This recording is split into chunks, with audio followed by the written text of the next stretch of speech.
I've had a lot of clients ask me lately, and particularly first offenders, what is probation anyway?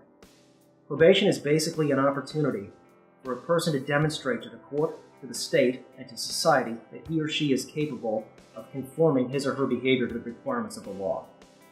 What does probation involve? Probation typically involves checking in with a probation officer once a month for a prescribed period of time and satisfying certain terms and conditions that were imposed by the court as part of either a plea deal or after a finding of guilt by a judge or jury. These can involve typically community service hours, the payment of fines and court costs. In a battery case, it may involve the completion of an 8-hour anger management class. In a domestic battery situation, it may involve the completion of 26 weeks of family violence counseling. In a DUI situation, it may involve the completion of DUI school and the undergoing of an alcohol evaluation and treatment if it's ultimately recommended.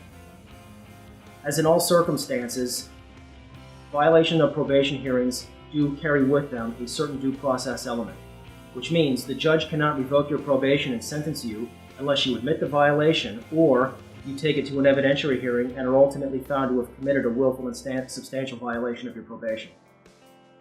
If the judge does find that you have willfully and substantially violated your probation, the judge can impose whatever sentence he or she could have at the time the case was originally resolved in court.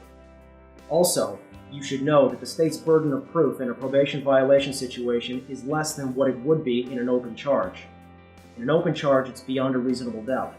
At a probation revocation hearing, the burden of proof is by a preponderance of the evidence, which means if the judge finds it's more likely than not that you violated your probation, the judge can then revoke your probation and sentence you to a jail sentence, prison term, or modify the terms and conditions of your probation while placing you back on supervision.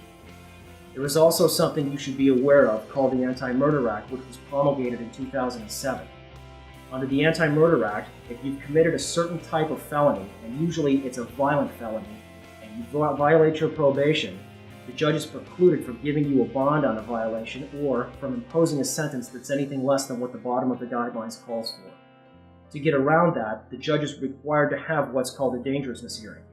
If at that hearing the judge makes a factual finding that you are not a danger to the community, then the judge can release you on bond or impose a sentence that is something less than what the sentencing guidelines ultimately call for. If you've been arrested for a violation of probation or think you might be, contact our offices today for a free initial consultation.